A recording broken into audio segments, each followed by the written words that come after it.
Morning everyone, thanks for the introduction, Cooper. Just to start off, even the smallest act of kindness can change a life for the better. The world needs to learn to spread some love like bees and flowers. Thanks. Okay, so ladies and gentlemen, this is just a brief history.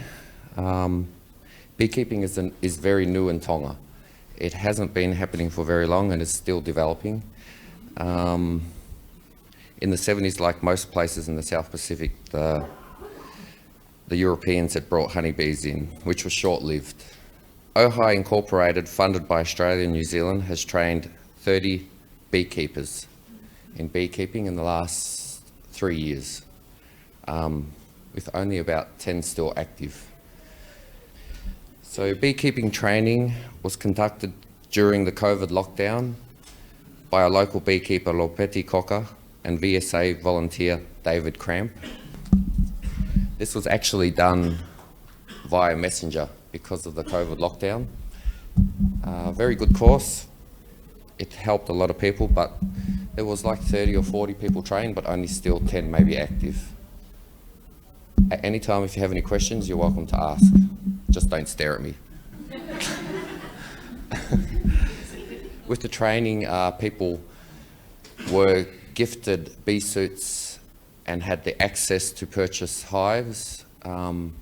In Tonga, it's very hard to access any equipment and very expensive.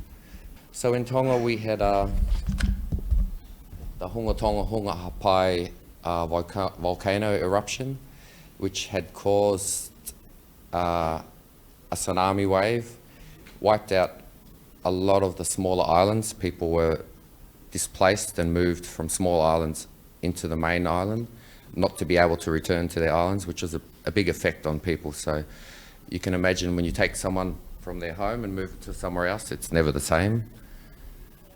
Here on the slide we have a natural beehive on a cliff, which is only about as high as this screen. That was before the Hunga, and that was after the tsunami had hit. So that hive was maybe this high off the ground. And as you can see, it was demolished, but in the year and a half, it's now come back to about this size. These are just some stakeholders in the beekeeping. Ojai, BATI and MAF. We have a couple from MAF here from Tonga. Can you put your hands up, please? Nusi? Come on, Tonga. Yes, there's one of our people from Tonga. Here's some training that Ojai has done with some students, just making people aware of the environmental importance of having bees, looking after bees, protecting our earth from sprays, chemicals.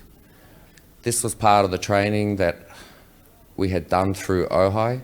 So we were taught to make frames, put frames together, basically to have it ready for yourselves to purchase. There's a picture of Lopeti Koka. He had done training in the Cook Islands over 30 years ago, probably the most experienced beekeeper in Tonga, but getting elderly now, so it's a loss for us. So in Tonga, we have never ever harvested honey. The only way you can harvest honey is by doing removals, mostly from houses.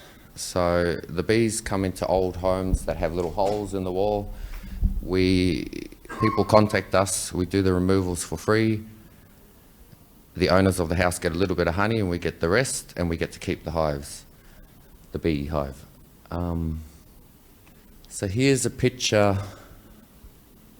of Ojai's bush allotment apiary.